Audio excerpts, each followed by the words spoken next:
Morning पिलामाने आजिर विषय हेउछि नियंत्रण और समन्वय। पूर्व वीडियो रे आमे नियंत्रण और समन्वय विषयर बहिस्रावी ग्रंथि और अंतस्रावी ग्रंथि मध्यरे प्रभेद, एंजाइम और हार्मोन मध्यरे प्रभेद, समन्वय पद्धति एवं अंतस्रावी तंत्र बा एंडोक्राइन सिस्टम विषय रे पढ़िथिले। आज एही विषय रे आमे पढ़िबा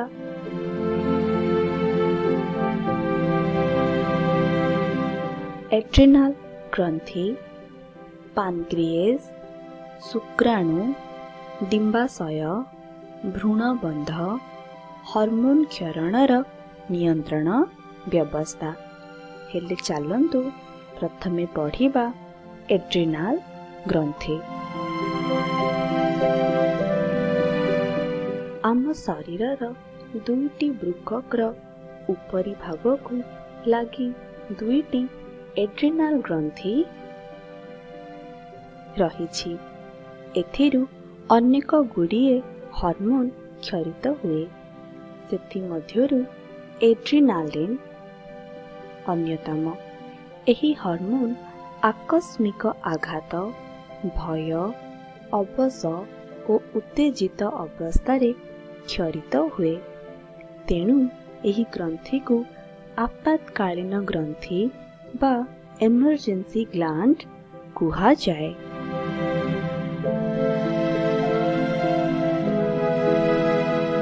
पिलामाने एबे चलंतु पढ़िबा अग्नाशय बा पानक्रिएस। आम शरीर रे पाकस्थलीर ठीक तलकु ग्रहणी फास बा डिओडेनाल लूप मध्यरे गोटिए अग्नाशय रहिछि।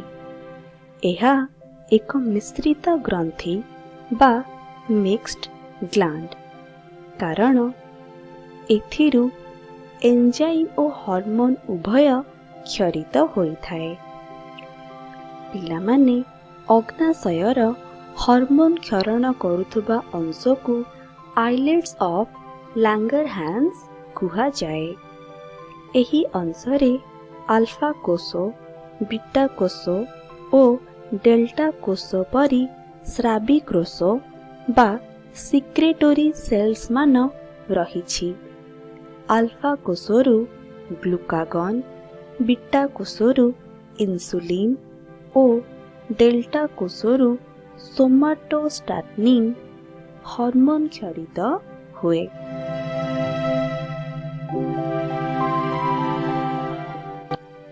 इंसुलिन शरीर रे शर्करा परिमाण स्थिर रखे। इंसुलिन रो अभाव रे रक्त रे शर्करा परिमाण बढ़ी मधुमेह रोग बा डायबिटीज मेलिटस होइथाए।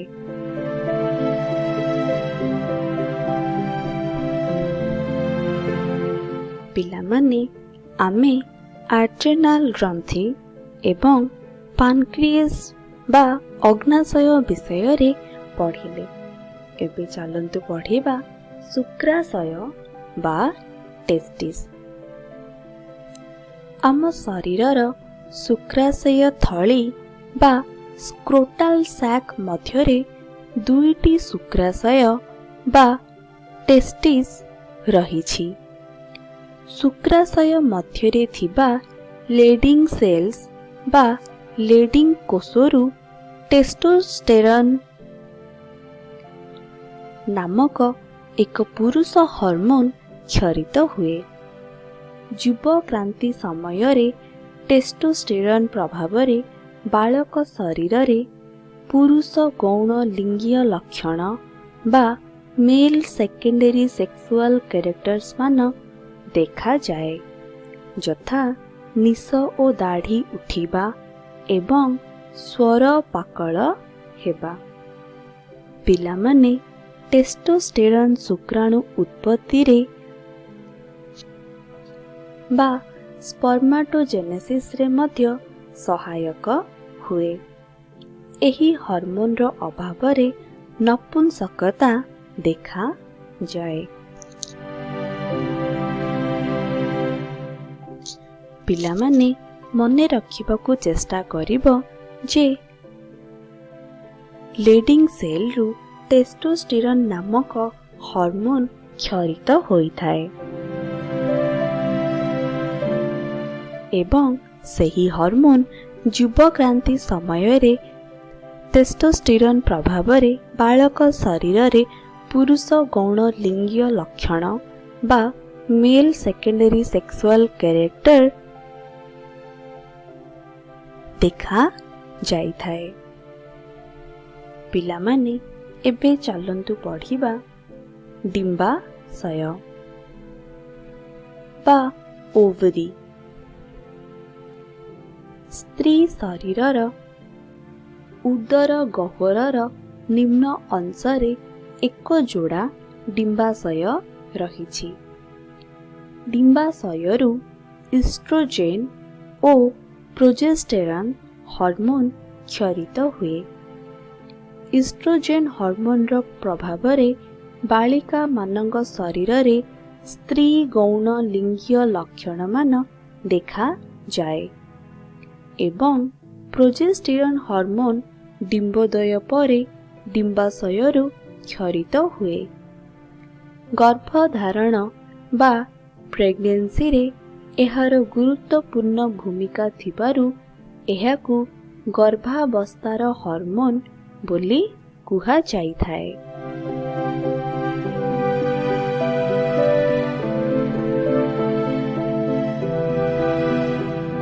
ପିଲାମାନେ ଆମେ ଟେଷ୍ଟିସ୍ ବା ଶୁକ୍ରାଣୁ ଏବଂ ଡିମ୍ବାଶୟ ବା ଓଭରିରୁ କ୍ଷରିତ ହର୍ମୋନ ଏବଂ ଏହାର କାର୍ଯ୍ୟ ବିଷୟରେ ଦେଖିଲେ। ଏବେ ଚାଲନ୍ତୁ ଦେଖିବା ଭ୍ରୂଣବନ୍ଧ ବା ପ୍ଲାସେଣ୍ଟା। ଭ୍ରୂଣବନ୍ଧ ମା ଓ ଗର୍ଭାଶୟସ୍ଥ ଶିଶୁ ମଧ୍ୟରେ ଥିବା ଏକ ଜୈବ ସଂଯୋଗ। ଏହା ଏକ ସାମାୟିକ ଅନ୍ତଃସ୍ରାବୀ ଗ୍ରନ୍ଥି। ଏଥିରୁ କ୍ଷରିତ ହର୍ମୋନମାନଙ୍କ ମଧ୍ୟରେ ହ୍ୟୁମାନ୍ କ୍ରୋନିଓନିକ୍ ଗୋନାଡୋଟ୍ରୋପିନ୍ ବା HCG ହର୍ମୋନ ଅନ୍ୟତମ। ଗର୍ଭବତୀ ମହିଳାଙ୍କର ମୂତ୍ର ସହିତ ମିଶି ଏହି ହର୍ମୋନ ଶରୀରର ବାହାରକୁ ଆସେ। ତେଣୁ ଡାକ୍ତରମାନେ ମୂତ୍ରକୁ ପରୀକ୍ଷା କରି ଏହି ହର୍ମୋନର ଉପସ୍ଥିତିରୁ ଜଣେ ମହିଳା ଗର୍ଭଧାରଣ କରିଛି କି ନାହିଁ ତାହା ଜାଣିପାରନ୍ତି। ଏହା ଗର୍ଭ ସଞ୍ଚାରର ନିର୍ଣ୍ଣୟନ ପରୀକ୍ଷା।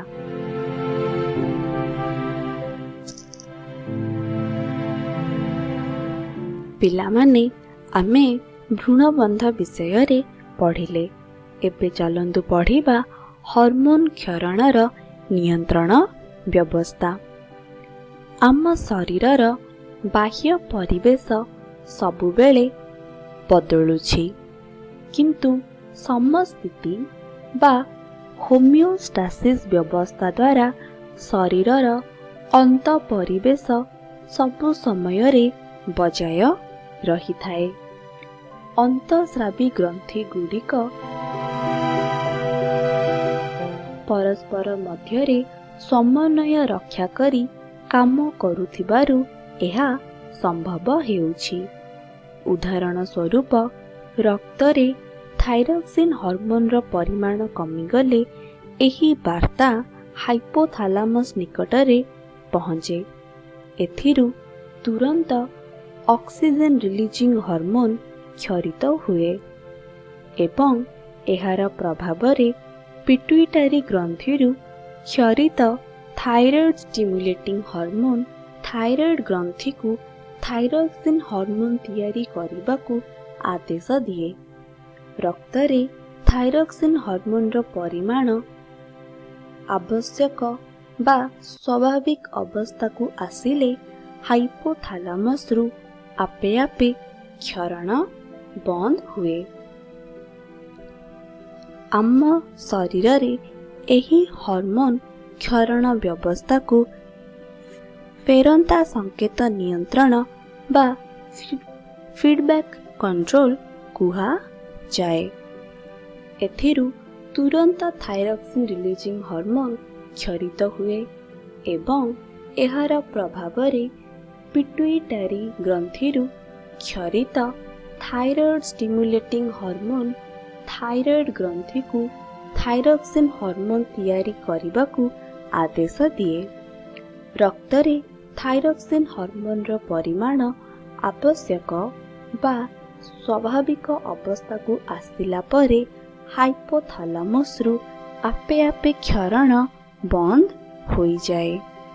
ଆମ ଶରୀରରେ